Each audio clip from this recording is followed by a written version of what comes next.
Three, two, one. Welcome back to the Lightforge Arena tier list valuation stream slash video slash podcast. This is Abwicta.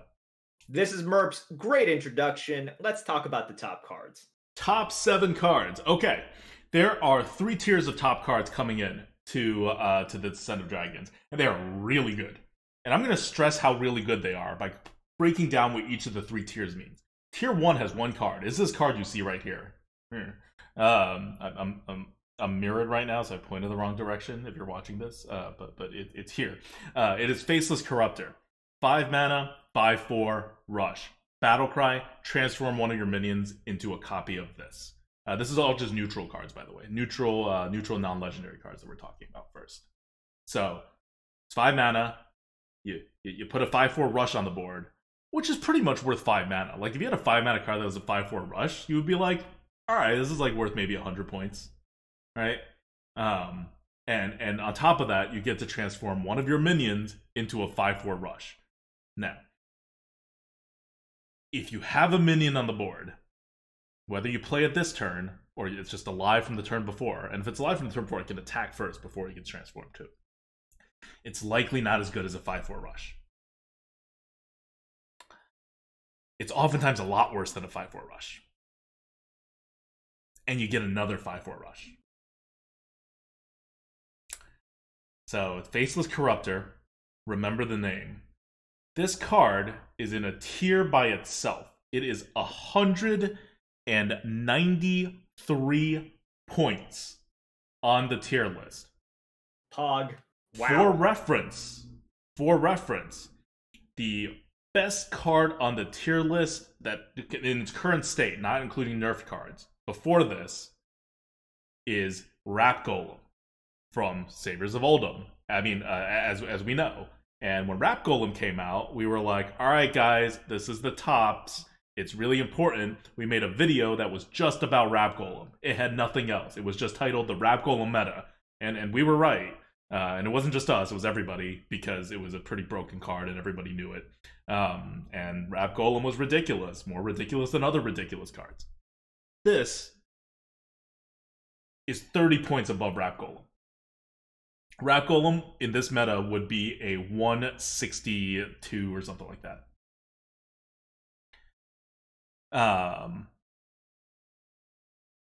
Yeah. I have nothing to add. Like, here's the thing. This is not a complicated card. You look at it and you think, okay, it's good 99% of the time. The 1% of the time in which you do not want to upgrade something on your board because you can't get value trades and your board is better than that, you're probably just going to win. If you really don't need the effect, you probably won, or it's some very niche situation. It's just incredibly good. We have nothing to say about it, or I have nothing more to say about it, other than the fact that it's incredibly good, and if you've played Arena, you know that this is incredibly good. That's it. Yep. As soon as this card was revealed, which is in the card dump, as all the good Arena cards are revealed, a post came up on Arena HS that was upvoted by everybody, and nobody disagreed with it. But that's basically like, you know how we thought Twin Tyrant was going to be the best card in this set? That was wishful thinking. This is actually the king of the Arena. It's right. It's right. We actually calculated this card a number of times. We had to, for a different card or whatever, we upgraded our rush calculation. So at various points, this was sometimes over 200, but it settled at a 193. If you're wondering how broken this card is going to be, Giggling Inventor pre-nerf came in at like a 212 or 217 or something like that. Well, let's call it 215. I don't remember the exact number. So this is not as broken as a 5 mana Giggling Inventor, but it's closer to that than Rap Golem. Yeah. So I don't know.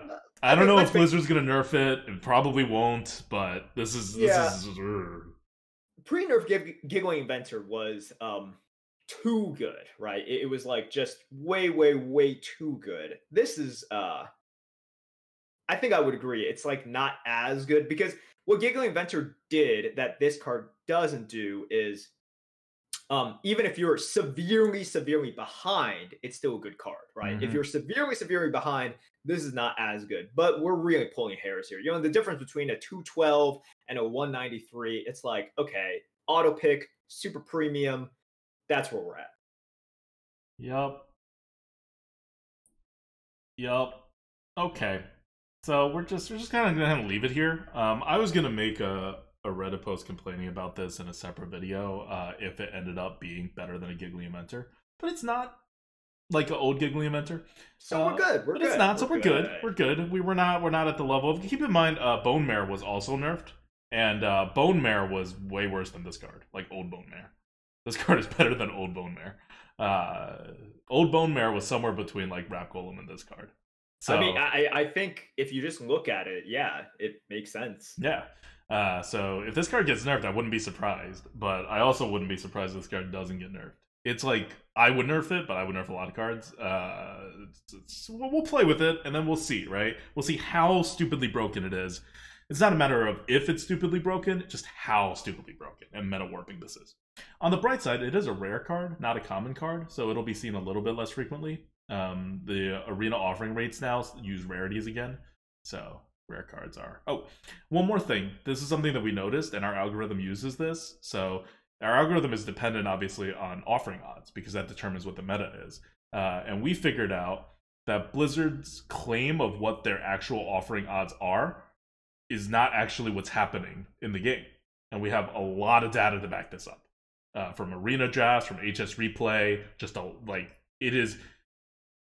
there is 0% doubt in our minds that Blizzard's stated offering odds in the current meta before Descent of Dragons is wrong. It's definitely wrong. So we reverse engineered what we think their actual offering odds are, and then we applied all this other stuff. So we're basically trying to build in Blizzard bugs into our algorithm so that we get more accurate numbers than what they're telling us their numbers are, because they're wrong. This goes to a second question of, can Blizzard even try to do good things? Because if they try to do good things, but what they think they're doing is not what's actually being done, it's still not going to be good. So whatever. But right now, we think the algorithm will be an accurate reflection of what is actually going to happen, rather than what Blizzard thinks it wants to happen. Okay. Anyway, the upshot of all this is rare cards are less rare than you think, as those in the meta playing against Steeds probably know very well. Okay. So that's number one. That's in a tier by itself. Now in the next tier, we have two cards. And these two cards are both in the slightly better than Rap Golem, but pretty much the same as a Rap Golem level.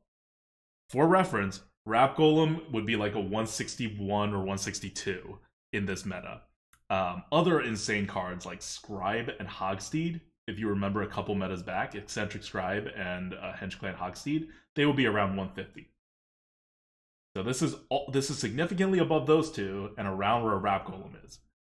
And these cards are Twin Tyrant and Evasive Worm.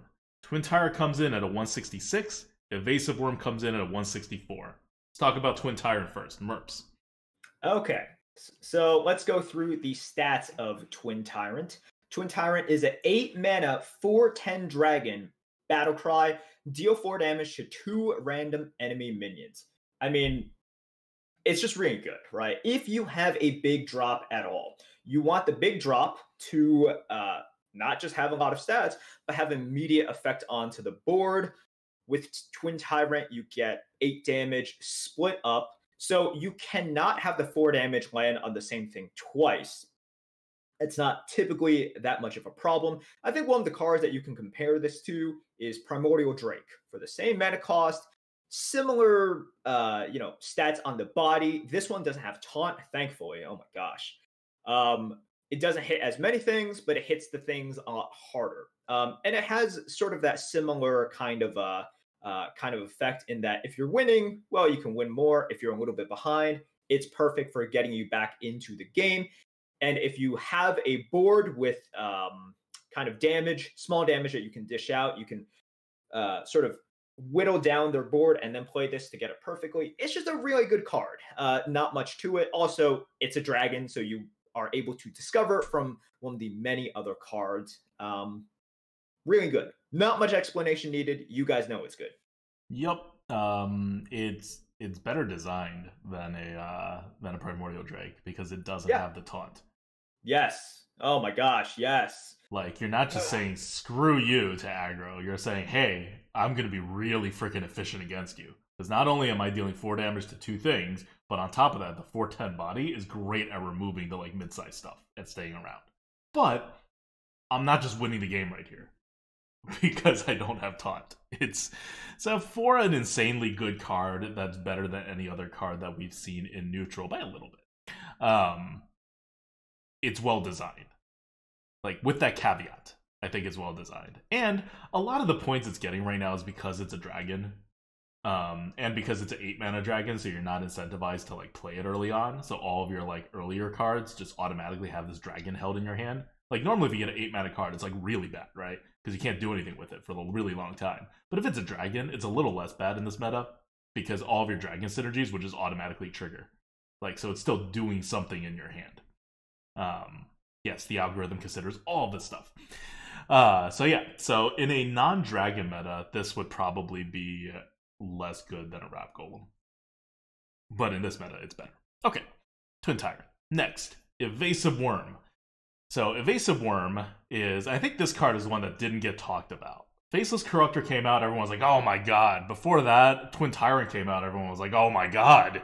But Evasive Worm kind of snuck in under the radar in the whole card dump because Faceless Corruptor was in the same card dump.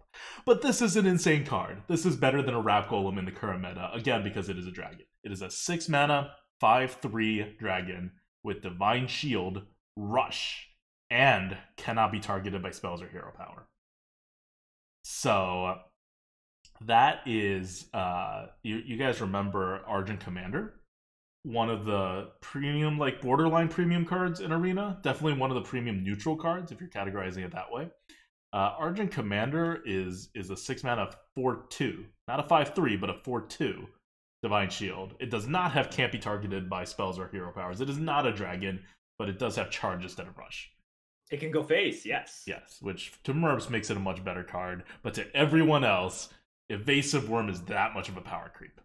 And at 164, like, you deal 5 damage to something, and then you have a 5/3 dragon, like a super buffed fairy dragon that like can't be targeted by spells or hero power. Like, it's kind of an insane card.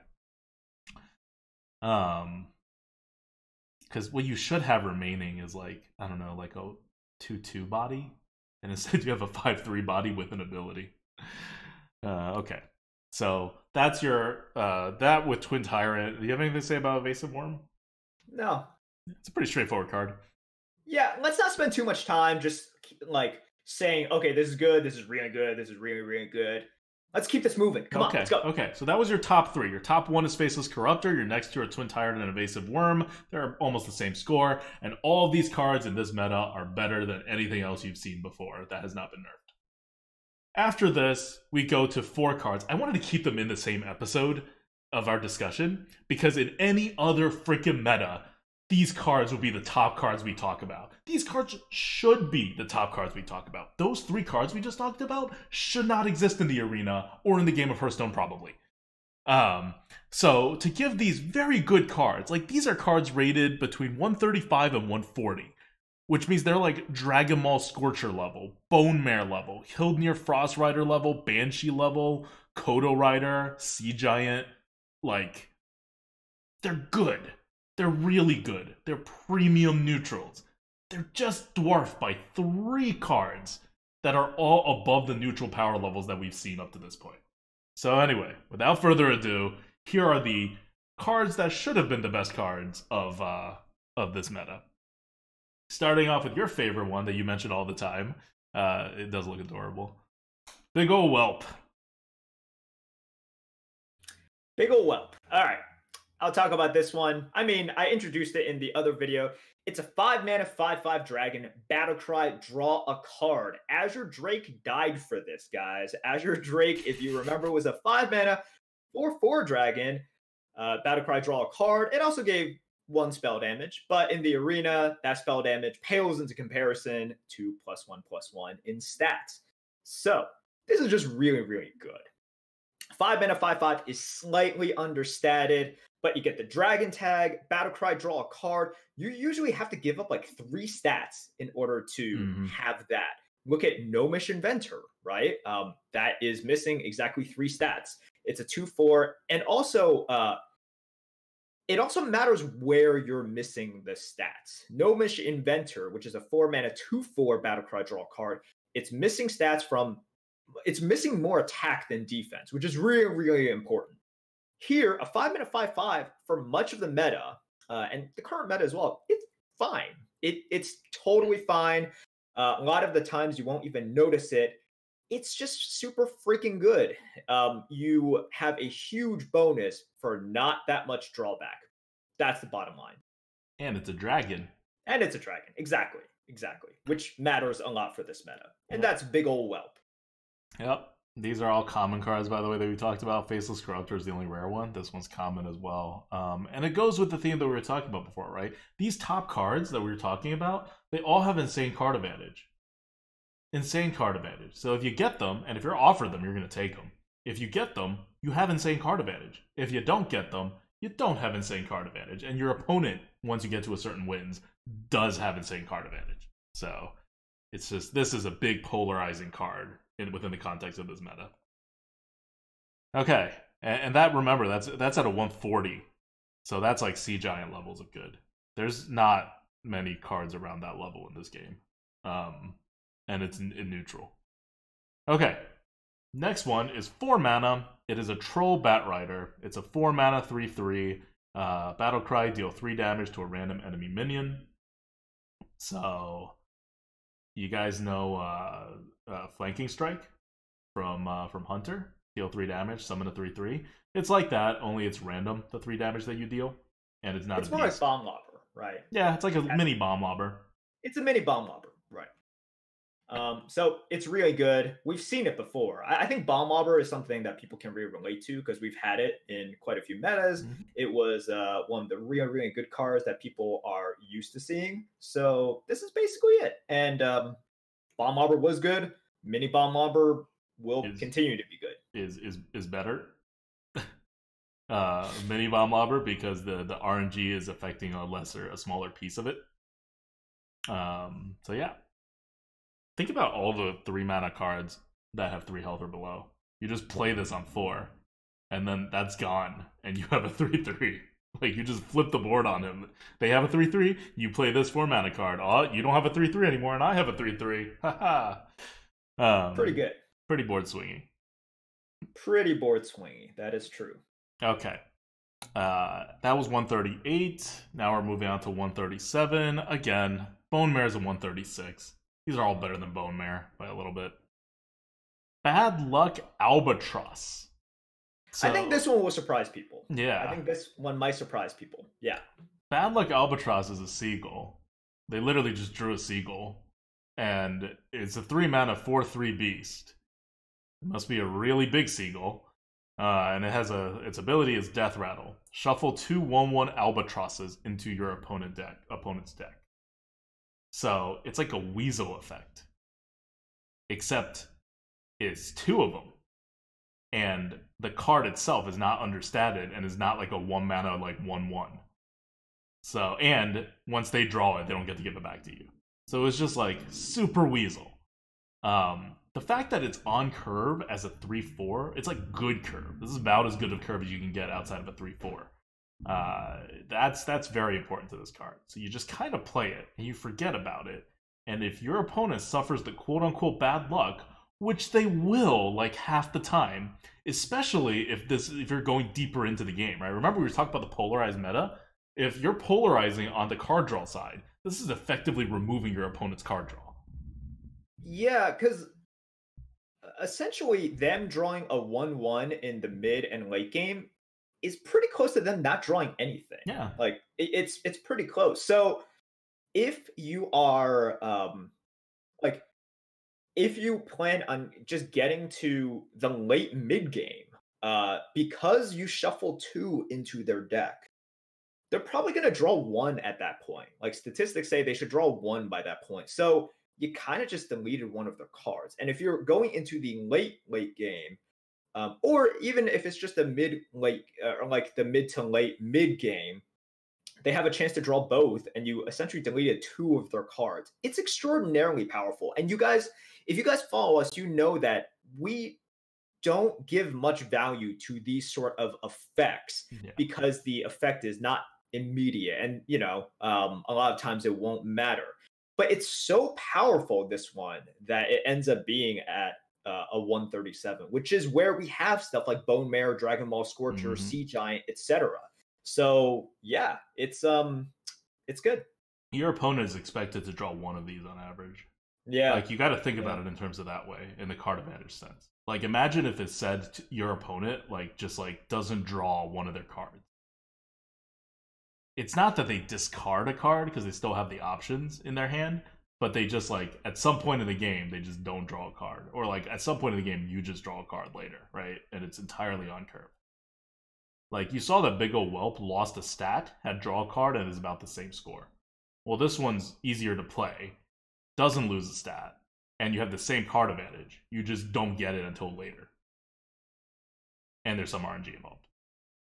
Yeah. But otherwise, you're getting a whole extra stat out of it at a very early point in the game. This is one of those things where you have an algorithm and it's like, oh yeah, of course, this is what it does, because it knows exactly what percentages there are. Whereas for something like this that isn't really a part of Hearthstone right now, at least not in a serious way, it's hard for people to internalize its value. I think even when you're playing it, it may be hard to internalize its value, because at some point later on, your opponent draws a card, doesn't play it or something, right? You don't even know.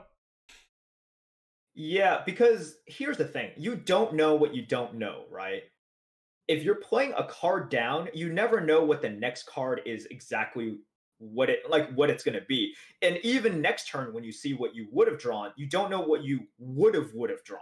So that is something in which is going to be extraordinarily hard to internalize, because you just don't know. And then you have to factor in the chance that card that you would have drawn, or would have drawn, or would have drawn would have propelled you to a win. So it's really weird there. But once I saw the score for this, I was totally okay with it. I this is one of those cards in which I think some people will strongly agree. I think some people will strongly disagree, but it's one in which I strongly agree with. The more I think about it, the more I like the score of this card. Yeah. I'm reading chat right now, and someone brought up the fact that we do rate Imp Bombing very high. Imp Bombing is a Warlock card that is, I think, 4 mana, destroy a minion, and then shuffle a couple 1/1 imps into your deck. And the question is, how could that be good and this be good, right? Depending on, because you're shuffling to yourself, it should be bad. And the difference is, if you look at destroy a minion should be 5 mana, so you're getting 1 mana down. You're getting an extra mana out of that. Here, you're not. So that's a huge difference. It's literally 1 mana of difference. And on top of that, it matters, these card disruptions just matter less for Warlock because you can hero power. And it matters more for non-Warlocks. So we're being consistent here. You're just comparing 2 very dissimilar cards because of that 1 mana and the fact that that's a Warlock. Okay, finally, the last card of the series. These are cards we rate as great. This is 135. It is a 3 mana card. It is on par with Hildnir Frostrider. It is Firehawk. Take it away. All right, Firehawk is a 3 mana 1/3 elemental. So here is your pretty good neutral elemental with Battlecry. Gain +1 attack for each card in your opponent's hand. This one I think might also surprise people. And as I say that, someone in chat just typed, okay, this surprises me. So if you just math it out, on average, on turn 3, when you play this is a 5/3 elemental on turn 3. That makes a huge difference. And this is where the algorithm and sort of this is how you should think about it as well, because the response could be MERPs. This could be really, really bad if they don't have cards in their hand. That is true, Twitch chat. And even though you average 12 wins, here is my response to you. It is really hard for your opponent to make it not a 5/3 in the early game, because of the fact that there's just not that much spam in the early game going on if you look at all the cards that are in the meta. And so a good number of them draw or add cards to your hand. So exactly. So you gaining that additional stat, at least, sometimes it could even be like a 6/3 on turn 3. You gaining that 1 to 2 additional stats on turn 3 is huge. The earlier you gain a stat, the more valuable it is, which is why we have Zombie Chow as a really good card, right? So you gaining that stat is really valuable. And later on, 3-drops, it's like on turn 9, when you draw a 3-drop, there's not that much value to it anyways. Yep. And the downgrade during that time, between you getting like a 4/3 and you getting, let's say, a 3/3 or even a 2/3, it's not as much. So this card, when you look at the bad situations later on in the game, it's sort of balanced out by the fact that, well, 3-drops kind of just suck at that time anyways. The reason you get 3-drops is because of turn 3, or, you know, like in the earlier turns where it matters a lot more. So because of how hard it is for your opponents to just spam cards in the early game and how rare it is, people aren't going to play around Dragonhawk, all right? So because of how hard it is, like aka impossible, you just get really good stats, and that matters a lot. So Firehawk, you playing an overstated minion, boxing them out of a good turn 4, or just, you know, putting down something that can threaten their face, really, really good. Yeah, and you're wondering why you need 5 attack on turn 3. Your turn 3 may go into their turn 4, and there's a lot of 4 mana stuff with 5 health, and there's a decent number of 3 mana stuff with 5 health too. It's useful. This will be one of those cards where it's like, think what you will right now. If you agree, disagree, when you start playing it'll be really obvious that whether we're right or wrong. Anyway, 135. It's a pretty straightforward card to play, but the effects are interesting to analyze. Okay, that's it. That wraps up our top 7. These are all premium neutral cards. You should be very, very, very happy to see any of them in your drafts. You should take all of them. If you get a Faceless Corruptor, you should definitely take it. Maybe squeal a little with joy. I don't know what the appropriate response is for just like winning the game right there, but that's as close as you're gonna get to it in Hearthstone, from a neutral card at least. So yeah. On the other hand, if you are just trying to analyze the meta, these cards are going to be everywhere in the meta. So you should expect a lot of Faceless Corruptors. That's double initiative rushes. You should expect, if you leave your opponent with a token after turn 4, that's dangerous. Like, think about that. This card is an auto pick for everybody, and it is neutral. So that is a consideration that you should, and it has a plus 100%, presumably, new set advantage, offering advantage. So, like, just, it's, play around it. Twin Tyrant, when turn 8 comes, play around that to whatever extent you can.